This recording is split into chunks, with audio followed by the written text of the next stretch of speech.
This is Locked On NFL Draft. After a crazy weekend in the Big 12, which quarterbacks are on fire, which are forgettable? Who is the number one receiver prospect at Ohio State? And who's a standout guy that we haven't talked about and honestly nobody's talking about? We're going to get into all that today on Locked On NFL Draft.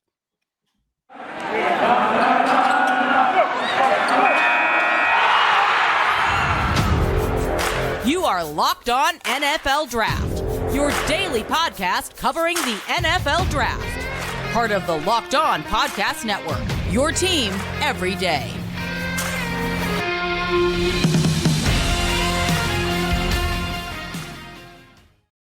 Welcome to another episode of Locked On NFL Draft. I am your host, former NFL and AFL defensive back, Eric Crocker. And as always, I'm joined by my guy, Ryan Tracy.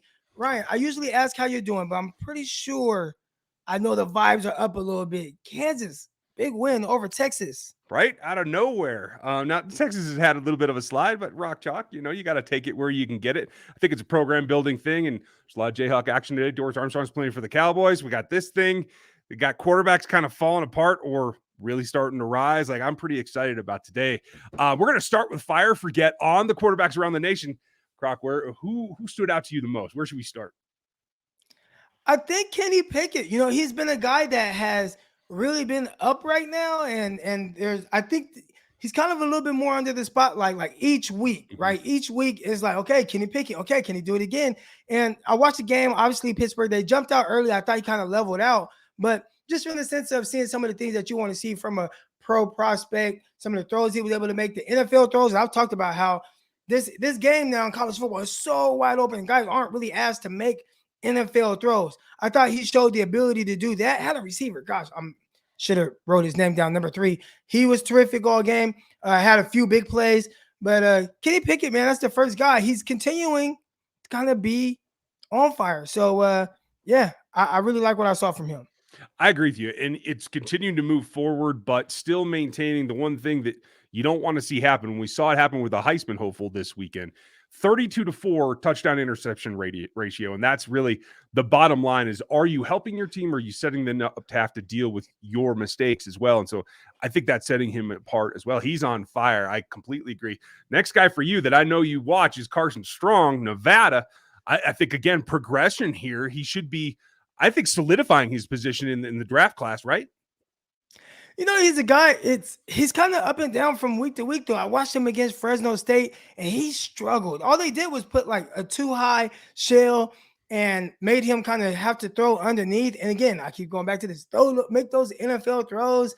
And I don't know, from week to week, he's just so inconsistent. So I'm kind of going to forget him for right now. But again, he's had those big games. I've seen games where he's had big, but I just think he's not playing in like the SEC or even the Big 12 or Pac-12 or anything like that, Big 10.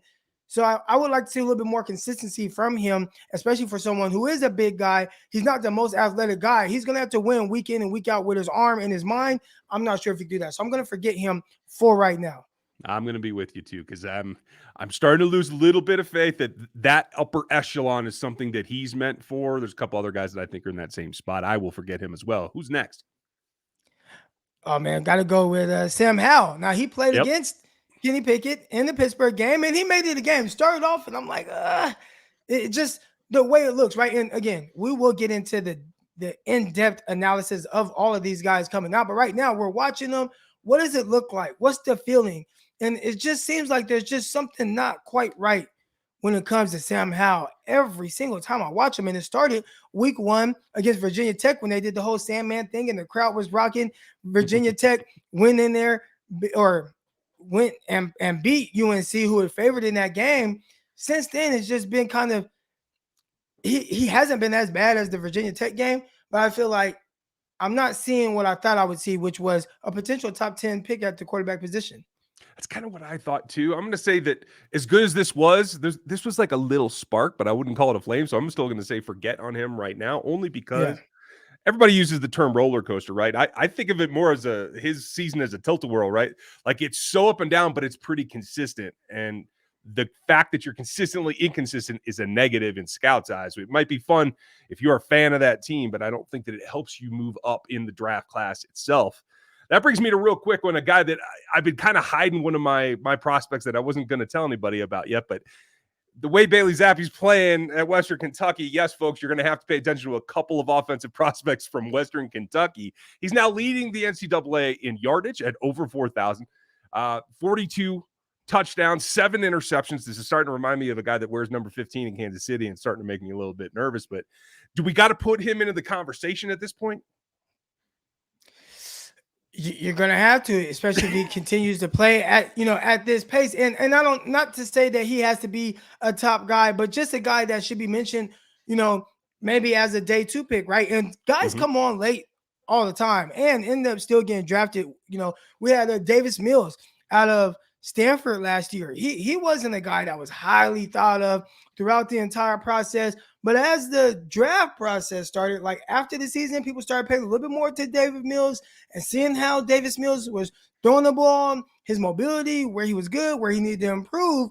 Ultimately, he ended up being, I believe it was a day 2 pick to the Houston Texans. And he's been able to start some games this year. So, maybe he can be a quarterback like that where he might never be mentioned at the top of the draft, a first-round guy, but potentially, a day 2 guy. And I think that'll be a win for him. I think you nailed it. He needs to be in the conversation, especially once we get to the offseason and that evaluation cycle begins. For me, it's all relative, though, because you have to take in the level of competition, certainly, but he is on fire. So, I mean, that's legit. He is playing that well.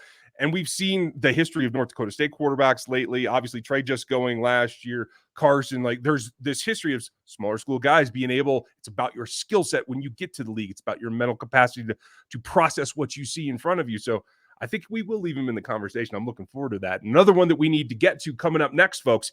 Who's the real wide receiver 1 at Ohio State? And does that show up in the draft class or just on the college field?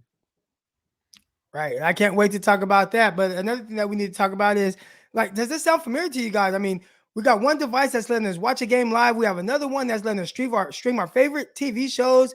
And we're watching highlights from our phone with our neighbors, best friends, phone login, and all that good stuff. I know I've done that. I'm pretty sure a lot of you guys have been there, but there is a better and more simple way to achieve all the entertainment that you love without the hassle of having to go through all of that. And it's called DirectTV Stream. And it brings your live TV to you and on demand, all your favorite shows that you like to watch, all in one place, whether it's sports, movies, or just your favorite TV shows. That means no more juggling remotes and no need to buy another device ever again. And the best part about it, there's no annual contract. So that's awesome. You don't got to sign this 2-year contract and then after 6 months, you want to get out of it. So get rid of the clutter and get rid of the confusion and get to, your TV together with DirectTV Stream. You can learn more about this by going to directtv.com, right? That's directtv.com. And this is compatible device. Got to find out if you have the right device that's required for it. But I can use it on my Xbox. I can use it on my Fire Stick. I'm pretty sure you guys can have something at home where you can use it as well. But let's get to some of these receivers at Ohio State. And they have 2 that have the big name. They have another one, Jackson Smith. I don't even want to try to butcher his last name. And he's been productive as well. But I think the 2, because heading into this draft class, there was a lot of talk about who, Chris Olave. It really, I believe it started last year, right? Should he come out? Why didn't he come out? And I'm not sure. I thought he would have been a pretty highly drafted player in the 2021 draft, excuse me. Elected to stay for his senior year. And I think Garrett Wilson is kind of stealing the show a little bit. What do you see? What differences do you see between the 2 guys? I think it's clear that obviously Olave's got more touchdowns, right? In critical situations, maybe that's what Stroud wants to look for, right? But I think Wilson runs a more powerful stem, to tell you the truth, in order to combat getting bodied up a little bit. I think that he has a little bit more jab step there to really break loose at the point where he diverges from the vertical portion of his routes. Whereas Olave, I think, is a lot more silky to me, I guess is a good way to put it, right? Smooth. He moves well, right? And so I think it's a juxtaposition of how are you trying to get open? What is the tools that you're using? I think they're both playing to their own strengths, but it's been Olave for so long, except for a couple of people here and there. They were like, hey, hang on a minute. Oh, Wilson's there to say he's not alone. And it feels like it's shifting as the season goes on. And I'm not going to try to butcher his name either, but Jackson. I'm going to call him JSN from now on, just so I don't, step on I think anything. that's what they were calling him on TV. Oh, really? Oh, okay, they're smart then. Yeah. I'll go with that. But like, that's another guy in the pipeline that you got to keep an eye on. And so for me, when you have that third option, it's not a 1-2 punch, but now you have 3 legit receivers, right? Who steps their game up from that point when you have to take target share back? And I think that's where Wilson's stepping forward a little bit. But for me, the question becomes, we've seen it with other duos in the past, right? Is this Wilson is able to move ahead because of the attention put on Olave, or is it chicken or the egg? I actually think he's able to move ahead just because of his game in general. Right now, Olave, this is a guy, we watched him in the college football playoffs with Justin Fields throwing 60-yard bombs to Olave downfield. But Garrett Wilson, he's just a little bit more, and again, there's no knock on Olave. He is a guy that has good vertical speed, but Wilson is just more explosive. He's more explosive. He's more twitchier. They line him up inside. They line him up outside. On one of his touchdown catches, you were able to see just the body control. And I actually tweeted the video out at Eric_Crocker, if you're not following me already. But I tweeted the video out of him, like just the adjustment to the pass. And a lot of responses I got were, Odell Beckham. Oh, look, Odell Beckham looks like OBJ. I mean, I don't know how many retweets I got, but I'd say at least 10 to 15 of them talked about he's reminiscent of an Odell Beckham type of caliber of prospect. And then the way the NFL is going right now, teams want to just get the ball in your hands however they can. So whether it is them throwing go routes to Wilson, that's terrific. His route running, his body control. But then they give him an end around, and he scores on a 51-yard run. So he had 3 touchdown receptions, 9 catches for, 10 catches for 126 yards, 3 touchdown catches. But he also had 1 carry for 51 yards and a touchdown, 4 touchdowns on the day. And I mean, we could maybe say, well, the competition that they played against or whatnot. But at the end of the day, dude has been productive. He's been explosive. And I think when he actually gets in front of scouts, because one thing with Ohio State sometimes with their concepts, it's hard to see like their route runners and how does their game translate to the NFL. I kind of missed that with Terry McLaurin when he was coming out. And it was really hard to see because all they did with Dwayne Haskins at quarterback was with Paris Campbell, with Terry McLaurin, crossers. Everything was mesh.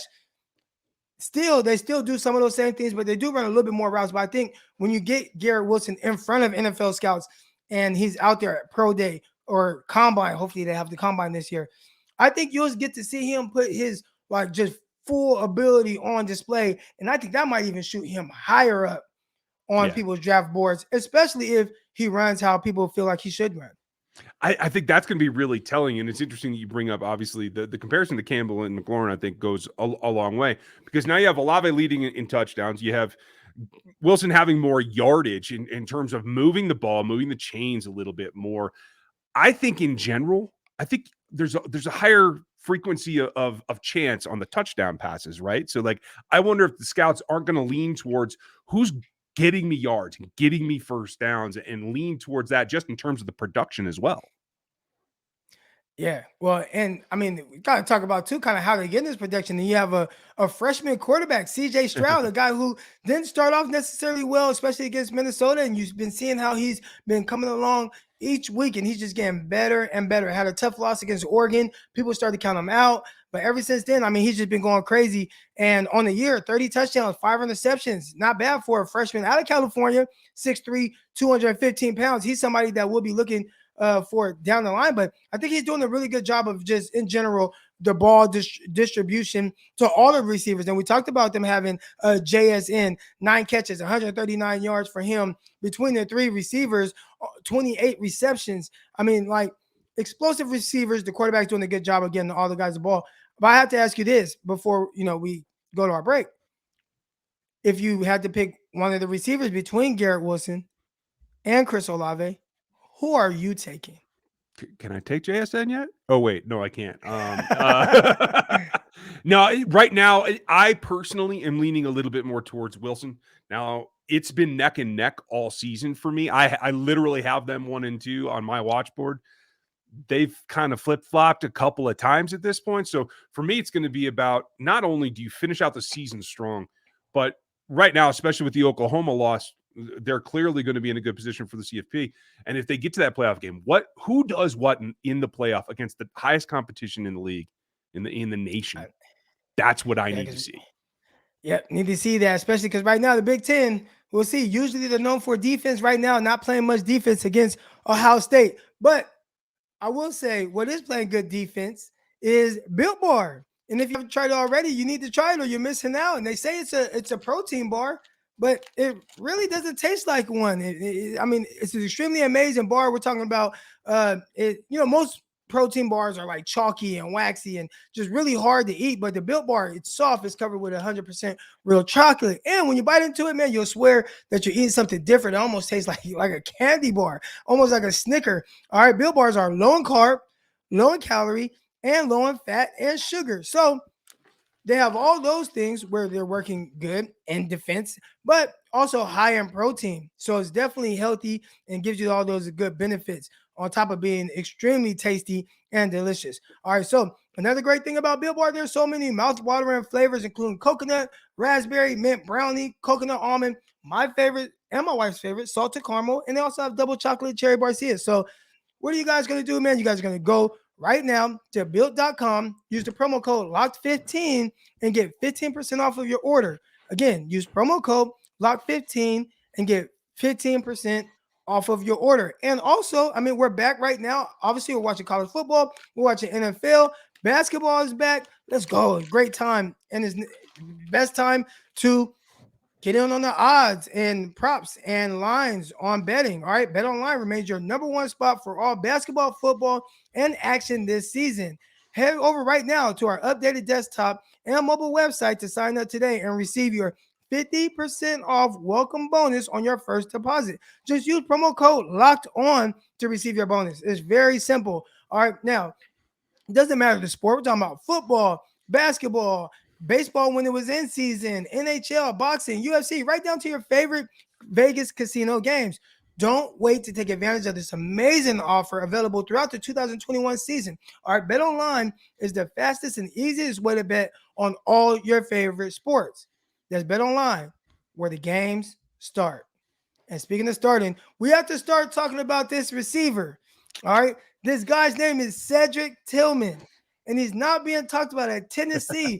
You would have thought he would start to get on people's radar, especially guys like me, after what he did against Alabama. We're talking about 7 catches, 152 yards, had an explosive game down the right sideline. But no, we didn't talk about him yet. But then he goes and plays against Georgia, and I get it.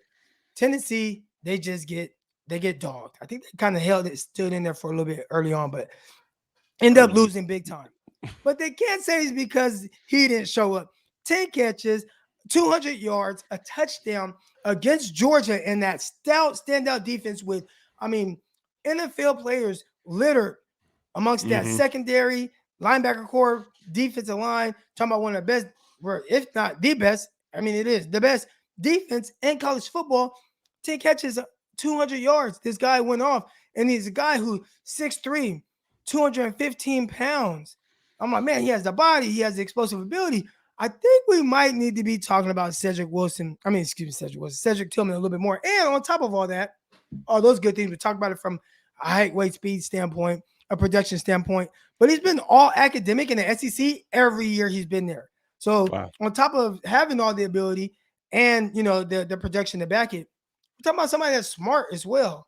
So I don't know how much you've watched him, but I definitely want to kind of come out and talk a little about it. Give him his flowers, and I can't wait to continue to dive into his film.